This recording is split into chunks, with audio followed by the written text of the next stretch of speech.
Hello citizens and welcome back. In today's video I want to talk about radars and scanning in Star Citizen, how they work and what needs to improve in the future. As always, if you like this video, sacrifice a like and a comment to the YouTube algorithm and subscribe for more. And here's a shout out to our amazing patrons for their support of the channel and the Armory. So let's start with how sensors, radar and scanning work in Star Citizen right now.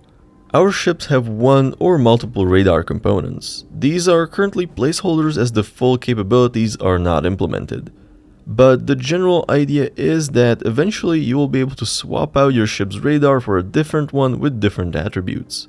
Right now, this component fills the role of all sensors on your ship, but this might change at some point. This approach essentially simplifies the whole flow of scanning, because instead of having separate radars, thermal sensors and electromagnetic sensors, you only have one component and one scanning interface. There was a small change to radars and scanning in 3.23, a refactor allowing multiple seats to share the same radar information. It is unclear how this presents in-game, but it's likely preparation for a larger change coming in the future. As for scanning itself, we essentially have one passive and two active scanning modes in regards to how the player uses them, as opposed to active and passive radar. The passive mode is essentially your radar that shows other ships, structures and other points of interest like mineable rocks in close proximity to your ship. And the two active modes are the scanner ping and the object scanning. The scanner ping sends out a pulse which reveals potential contacts and points of interest at a larger distance than the passive radar. And the object scanning allows you to target and scan these contacts to gain more information. It also allows you to scan ships at a close range to gain information about their owner, cargo, components, and occupants. This current simplified system has two major problems. Even with the active scanning modes, it has a very short range, showing contacts that are less than 20 kilometers away with rare exceptions. And it negates any use of stealth as well as any advantage of dedicated scanning ships. So let's take a closer look at these issues. Now, saying that scanning is short range is a relative term. Generally speaking, using active scanning, you will see potential contacts that are less than 20 kilometers away from you. But this depends on the potential targets, meaning you can detect larger ships at a much further range. But until you get closer, you can't determine if the contact is a ship or something else. In theory, combined with the speeds achievable using nav mode, this limits your ability to make decisions based on scanner results, as it is simply faster to fly there and check. Though this relatively short scanning range is likely a system limitation at the moment. Partially because the current radar and scanning system is not the full or desired form, and also because a longer range variant of scanning was shown off as a part of quantum boosting mechanics at CitizenCon. This quantum boosted scanning was shown to allow you to see points of interest hundreds or thousands of kilometers away. This actually supports the decision and tactics driven game that CAG are trying to build. A part of this issue is that currently all radars have more or less the same properties, but eventually it should be possible for players to swap out the radars in their ships, as well as radars having different properties and focus. For example, the radar on a fighter is optimized to search for ships, so it can detect ships at a longer range than it can detect minables. At the same time, it might have some special abilities. For example, it allows you to lock onto subcomponents of your target or allows you to lock more missiles. On the other hand, the radar on a mining ship will allow you to see mineable rocks much further out while having a limited or no ability to see or target subcomponents. At the same time, larger ships can mount larger or multiple radars. This should afford them a much longer radar range, so flying a large ship and having enough crew to have a dedicated radar operator would give an advantage and encourage playing as a group, which is also something that CAG want to do. And the second major problem is that how this system implements radar signatures of objects doesn't allow the implementation of stealth and expanded scanning. At the moment, stealth basically doesn't exist. Ships of similar size and type will be detected at more or less the same distance regardless of being stealth or not. I think this mostly comes down to radars currently relying heavily on the cross-section value of each ship.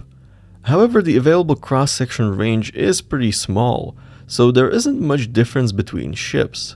Eventually, I believe that stealth ships are supposed to have a much lower cross-section value, but this mechanic is currently missing. At the same time, the system ignores the environment and other objects, so for example, you can't hide your ship behind an asteroid to set an ambush or use the terrain to your advantage. But during the Pyro playtest, we saw solar flares disrupting ships, so it looks like work on environmental hazards is underway. So what is the way forward? CAG are already making some steps in preparation for future development. One of the most recent ones was the small refactor to radars that allows sharing radar data between seats on the ship. This is an important first step to expanding the radar operator role and implementing dedicated functions for scanning stations on ships. But first we have to take a look at the scanning mode. The current implementation is very basic and lacks a lot of things and is not very user-friendly.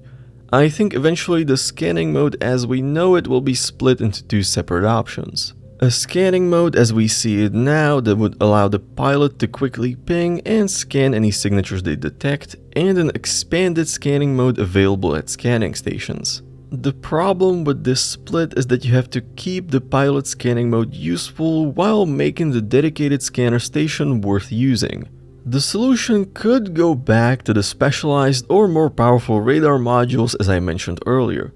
A ship having a dedicated scanning station implies that it has a more powerful radar module. This also creates an advantage for multi-crew ships with scanning stations because they can man both scanners at once. At the same time, for the few solo ships with powerful scanners like the Terrapin or the Herald, it encourages players to stop, switch seats and scan around. But that is not the entire solution, just one of the possible approaches. I think to create a proper split, the pilot scanning mode should be more focused on tactical decisions. It should show you what is in your immediate area, plus give you the ability to discover medium range points of interest while quantum boosting. For example, pinging for nearby mineral deposits or scanning the cargo hold of a nearby ship. On the other hand, scanning stations should provide more strategic information or more detailed tactical information over a longer range. For example, scanning an asteroid field to discover potential mineral hotspots within several thousand kilometers, or detecting ships and their cargo over longer distances compared to the pilot scanning mode. This would create an environment where solo pilots still have the ability to see what's around them, but there is also a benefit that comes with bringing a scanning ship. But that brings us to the actual implementation. I think we can all agree that the current scanning UI is not quite enough to support an expanded scanning system that would be required to make scanning stations worthwhile. The UI we would need for this is quite difficult to achieve using the UI style Star Citizen is using, with having physicalized UI components being projected in front of the player.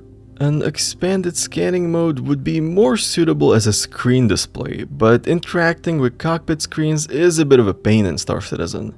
So the best way forward would probably be some kind of a full screen mode that you could interact with using your mouse and keyboard. CAG could utilize some portions of the remote turret system to implement this, but rather than using the controls to move and fire the turret, you would use them to adjust the parameters of your scans. This approach does add a lot of development and gameplay complexity, but radar and scanning will eventually have to develop into a complex system, so we need to create complex tools to use it. You have to keep in mind that finding objects and points of interest are not the only uses of scanning.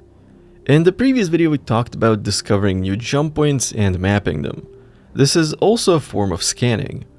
Also, ships like the Herald or MSR are supposed to be able to find and intercept data streams, so we will need a way to include that in scanning as well. What I would also like to see is some way of detecting trails of ships that jumped away as a way of tracing bounties or piracy targets. I also think a nice feature would be the ability for the radars of ships in one party to be linked. This would create an interesting opportunity for AWACS gameplay. At the end of the day, scanning is and will be an important part of Star Citizen. But right now, its development is sidelined by more important features like server meshing, UI reworks, and the flight model. Though I think that eventually we will have a very complex system that will strike a balance between solo pilots using the pilot scanning modes and crews with dedicated scanning stations. And with that being said, that's all for today. What do you think? Should scanning ranges be increased? Do we even need dedicated scanning stations? Let me know in the comments. Thank you for watching, fly safe, and I will see you in the verse.